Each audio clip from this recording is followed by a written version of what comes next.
আসসালামু আলাইকুম সবাইকে। আশা করি সবাই ভালো আছেন। চলে আসলাম আমার মায়ের হাতের নতুন আরেকটি রেসিপি নিয়ে।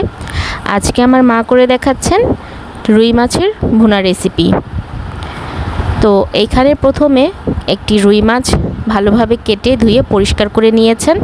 তারপর রুই মাছগুলো সামান্য একটু লবণ আর হলুদ দিয়ে ভালো করে মেখে নিয়েছেন। এইখানে কিন্তু সামান্য একটু আদা রসুনের বাটা ব্যবহার করেছেন, প্রায় 1 চামচের মতো।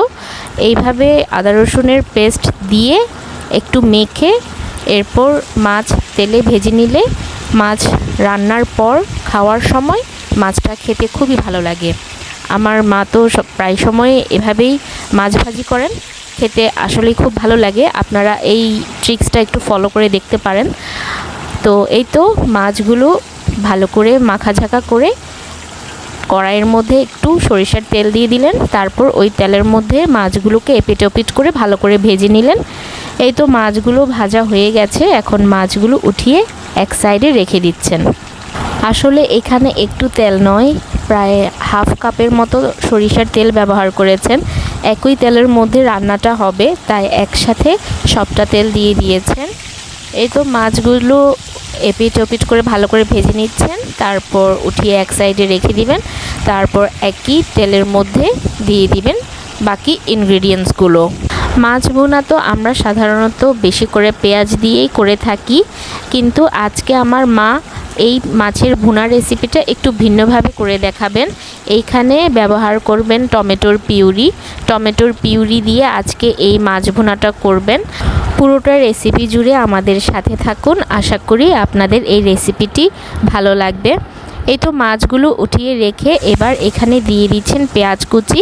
এখানে একদম 1 কাপ থেকে 1.5 কাপ পরিমাণ পেঁয়াজ কুচি ব্যবহার করছেন একই তেলের মধ্যে।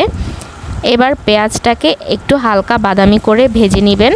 যেহেতু মাছের পরিমাণটা বেশি, তাই পেঁয়াজের পরিমাণটাও একটু বেশি করে দিয়েছেন। এই তো পেঁয়াজটা যখন হালকা বাদামি হয়ে এলো, তখন তার মধ্যে দিয়ে দিলেন 1.5 চা চামচের মতো আদা রসুনের পেস্ট।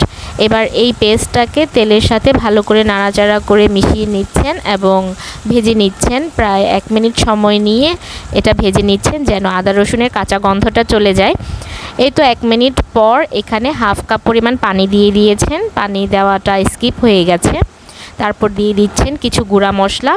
এখানে হাফ চা চামচ হলুদের গুঁড়া, 1 চা চামচ মরিচের গুঁড়া, 1 চা চামচ ধনে গুঁড়া আর হাফ চা চামচ দিয়ে দিলেন জিরার গুঁড়া।